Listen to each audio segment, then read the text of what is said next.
Olá, eu sou Iago Lucas Vinícius de Moraes, eu sou um dos primeiros e únicos pesquisadores brasileiros sobre a psicologia masculina, sobre a mentalidade do homem, e esse é o Psicoandrologia. Olá, gente, esse mês eu acabei recebendo bastantes sugestões, comentários, né, sobre qual deveria ser o conteúdo desse vídeo. Nós tivemos o comercial da Gillette e acabou sendo um assunto muito importante, muito grande no círculo de direitos dos homens, apesar da mídia praticamente não ter dado nenhuma importância, foi um comercial que gerou bastante repercussão. Nós tivemos também a declaração da APA de que a masculinidade é uma ideologia opressora. E aí, ficando pensando em qual desses temas escolher, sobre o que falar, né? Eu acabei achando melhor é, distanciar um pouco da realidade e um pouco mais para o lado abstrato e a gente se afastando, colocando, a gente consegue botar melhor um pouco os sentimentos de lado e um pouco mais para a razão e acabar vendo as coisas de uma forma um pouco mais clara. Então eu acabei decidindo trazer aí o mito da espada de Damocles. É um mito pouco conhecido, mas eu acho que ele é muito interessante para a gente entender o que é esse tal privilégio masculino. E a gente ouve falar tanto nos dias atuais, né? E tem muitas pessoas podem acabar achando estranho porque falar de mitos, de histórias, mas a psicologia, várias vertentes, aliás, eu acho que todas praticamente, na verdade, elas acreditam que uma história, quando a gente cria uma história, a gente só pode criar aquilo que nossa mente é capaz de entender. Então, as histórias, elas de certa forma, elas refletem a forma como a nossa mente funciona. E é uma forma metafórica de conseguir entender melhor não só a mente, mas a própria vida. Vamos lá, qual que é a história da espada de Damocles? Reza a lenda que, muito no passado atrás, na cidade grega de Siracusa, existia um rei, imperador ou sei lá o que, chamado Dionísio. E Dionísio, como todo homem poderoso, tinha muitos puxa-sacos, muitos bajuladores. Um desses bajuladores se chamava Damocles e supostamente era seu melhor amigo. E Damocles, como todos os outros, ficava falando para Dionísio: Dionísio, como você é um homem de sorte, como você é feliz, você pode ser tudo o que você quiser. E Dionísio odiava ouvir essa história. Ele odiava quando as pessoas ficassem falando que ele era o homem mais feliz do mundo, que ele podia fazer o que ele quisesse, de tudo que ele precisava ele tinha e tudo mais. E um dia, Dionísio ficou irritado e falou: Você realmente acha que eu sou o homem mais feliz do mundo? O que você acha de ficar um dia no meu lugar? E Damocles ficou todo feliz. Jura? Posso mesmo? Eu quero. Então tá bom. Dionísio instruiu todos os seus empregados a darem a Damocles vestimentas reais, banquetes reais, a tratarem-no como se ele fosse o rei de fato. E, em algumas versões, dizem que ele mandou pendurar sobre o trono uma espada, e a única coisa que impedia ela de cair sobre o trono seria um fio de rabo de cavalo. Outras versões não dizem como a espada foi parar lá, ela simplesmente estava lá. Mas enfim, Dionísio, ou melhor, Damocles, perdão, acabou esbanjando, né, aproveitando a boa vida que ele recebeu, comeu da melhor comida, ficou com as mulheres mais bonitas do reino, se, se acabou nas roupas mais finas e elegantes que tinha, até que no meio do banquete ele virou a cabeça, levantou para poder beber, né? E ele viu a espada pendurada em cima de sua cabeça. Neste momento ele ficou pálido. E Dioniso estava vendo, acabou se divertindo com isso e perguntou: Qual o problema? Parece ver um fantasma? E aí Damocles responde: Você não está vendo essa espada sobre a minha cabeça? Dioniso então retruca: Sim, eu a vejo todos os dias. Essa espada representa. Ela me lembra constantemente e eu não posso cometer nenhuma falha. Se eu falar alguma coisa que deixe alguém bravo, eu posso acabar provocando uma guerra com outra cidade mais poderosa do que a nossa e nossa cidade será destruída. Os meus empregados podem tentar me matar a qualquer momento. Várias pessoas tentam roubar meu trono. E aí ele começou a levantar uma lista de todos os problemas, todas as dificuldades que ele tinha, todos os cuidados que ele precisava ter, porque com grandes poderes vem grandes responsabilidades, já dizia o Homem-Aranha. E ele realmente tinha tudo do bom e do melhor, mas ele também tinha uma série de preocupações que os outros não tinham. E aí, Damo resolvendo tudo aquilo, ele joga a coroa no chão, tira as roupas reais e sai correndo dizendo: pode ficar com o trono, eu não quero mais isso. E nunca mais ele desejou ser o rei, ser o imperador. E por que eu estou falando tudo isso? Qual que eu acho que é a relação com a psicologia masculina?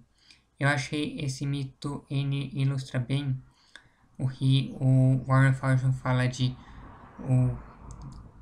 o homem tem realmente um privilégio muito grande, mas ele também tem um peso muito grande e a estrada para o sucesso ela tem um preço alto. Os homens, eles realmente, eles dominam a política, dominaram as ciências, a parte acadêmica durante praticamente toda a história da humanidade, eles dominaram economicamente as mulheres, mas eles também assumiram todos os riscos que vocês puderem imaginar. Os homens morrem mais, eles participam das guerras, eles têm os trabalhos mais insalubres, mais perigosos. Os homens, eles têm uma responsabilidade também muito maior. Então, vai ser aquilo que o Tim Goldich fala de que, na verdade, tudo estava equilibrado. Os homens, eles tinham um poder muito grande, mas eles tinham uma responsabilidade muito grande. As mulheres não tinham os poderes, os direitos que o feminismo reivindica, mas elas também não tinham a cobrança. E aí hoje nós falamos em dar direitos às mulheres sem darem os mesmos deveres, as mesmas responsabilidades que os homens têm para compensar esses direitos. Enquanto que os homens, a gente não fala em dar direitos e deveres também não, mas quando a gente fala de alguma coisa, de dar alguma coisa para o homem, é justamente dar dever. Então, o homem tem que dividir os mesmos deveres, os deveres que as mulheres têm, os homens também têm que assumir, e os direitos que os homens têm, eles também têm que compartilhar com as mulheres. Mas os deveres dos homens, as mulheres não assumem. A gente diz para os homens que eles têm que limpar a casa, fazer atividade doméstica, né? Porque a casa, na verdade, é dos dois, é do homem e da mulher, então a responsabilidade de limpar a casa é dos dois. Mas a gente não diz para as mulheres que elas têm que trabalhar porque a responsabilidade de pagar as contas de casa é dos dois. A gente diz que ela tem que trabalhar porque é direito dela, e o homem nunca teve o direito ao trabalho. Ele sempre teve o dever do trabalho, porque é o dever dele sustentar a família. Então, eu acho que isso reflete um pouco essa questão do equilíbrio. Existia um poder muito grande, mas também existia uma responsabilidade muito grande. E hoje nós cobramos os homens, nós damos direitos às mulheres, mas nós cobramos as mulheres e não damos direitos aos homens. E para quem tiver interesse e, claro, condições de conseguir encontrar e ler Self-Made Man, trazendo para o português seria como o homem que fez a si mesmo, é a história da Nora Vincent, essa mulher aqui.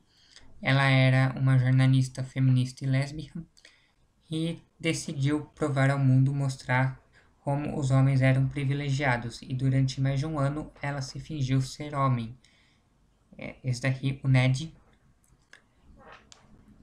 ela literalmente se colocou no lugar do outro, passou um ano vivendo como homem, tanto os benefícios quanto as dificuldades, e ela conclui falando que realmente os homens têm todo o privilégio que o feminismo acusa os homens de terem, mas eles pagam um preço tão grande que ela não gostaria de pagar. Ela prefere continuar sendo mulher, sem os privilégios, sem os benefícios que o feminismo reivindica, mas também sem a cobrança em cima dela.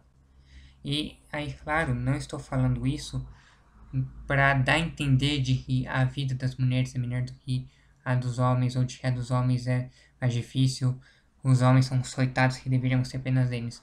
Mas a gente tem que parar um pouco com essa história de ficar tentando comparar e ver quem é melhor, quem é pior. São dificuldades diferentes e não só ao longo da nossa vida individual, mas até mesmo ao longo de incontáveis gerações como uma espécie, cada sexo desenvolveu formas de lidar com as dificuldades do seu próprio sexo. Então, existe uma cobrança muito grande em cima do homem, sim, e os homens acabaram desenvolvendo formas de lidar com essas cobranças. Assim como as mulheres não têm o poder, os privilégios masculinos, mas elas desenvolveram outras formas de conseguir aquilo que elas querem. Elas não são umas coitadas que não sabem fazer nada além de chorar. Não, elas têm formas de conseguir aquilo que elas querem. E tem a questão do assédio. As mulheres são muito assediadas. Sim, é verdade, as mulheres são muito assediadas. Mas elas desenvolveram formas de lidar com o assédio também. Então, as coisas não são tão preto e branco como muitas vezes os militantes, essas ideologias e defendidas pela APA, defendidas pelo comercial da Gillette, elas fazem parecer. Né, assim, homens são bons, homens, quer dizer, homens são maus, homens são poderosos e mulheres são inocentes, boazinhas e fracas indefesas. Não, na verdade, os dois têm seus pontos positivos, os dois têm seus pontos negativos, e é isso que torna cada sexo especial. É muito estranho esses defensores da diversidade e querem e dizem que são a favor da diversidade e por causa disso as mulheres deveriam fazer mais parte do mundo masculino e homens deveriam entrar mais no mundo feminino, mas não aceitam que homens e mulheres podem ter interesses diferentes e viver vidas de forma diferente. Hoje é isso. Se você gostou, curta esse vídeo, deixe seu comentário, compartilhe com os amigos, inscreva-se para receber as atualizações. Não se esqueça de me seguir no Facebook, que como eu tô um pouco tempo para fazer os vídeos, eu tô um pouco mais ativo no Facebook. Você também pode se tornar meu patrono no Patreon ou fazer uma doação para me ajudar a continuar esse projeto.